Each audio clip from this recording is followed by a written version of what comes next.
आणि त्यानंतर आज शिवतीर्थावरती आता उद्धव ठाकरे पोहोचताय। निश्चितच याआधी या दोन्ही भावांची भेट तर झाली आहे, मात्र कुटुंबाची भेट होणं देखील तितकंच महत्त्वाचं। तर दुसरीकडे आता टेलिव्हिजन स्क्रीनवर महत्त्वाची दृश्य वडीगोद्री फाट्यावरून मनोज जरांगे अनेक मराठा बांधवांसोबत या सर्व आंदोलकांसोबत आता मुंबईच्या दिशेने कूच करताना दिसताय।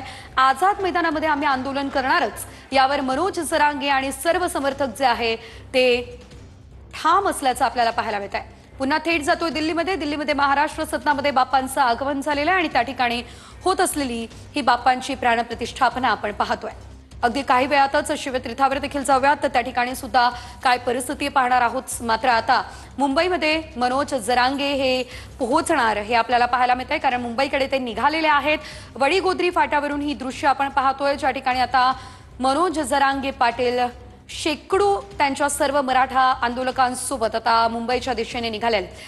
सर्वात महत्त्वाचं, मुंबईमध्ये आंदोलन करण्यास मनोज जरांगे पाटील यांना परवानगी मिळालेली नाहीये। आझाद मैदानामध्ये ते आंदोलन करू शकणार नाही असंच सरकारनं सुद्धा आणि हायकोर्टानं सुद्धा स्पष्ट केलं।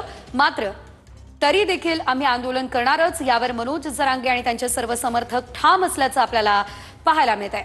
गणेशोत्सव आहे, मुंबईमध्ये गणेशोत्सवाची एक वेगळीच धूम बघायला मिळते, गर्दी मोठ्या प्रमाणात असते आणि त्यामध्ये जर मनोज जरांगे पाटील हे मुंबईमध्ये एवढ्या मोठ्या संख्येने मराठा बांधव घेऊन जर येऊन ठाकले तर कशा प्रकारे पुढे नियोजन असतं ते देखील पाहणं महत्त्वाचं असेल।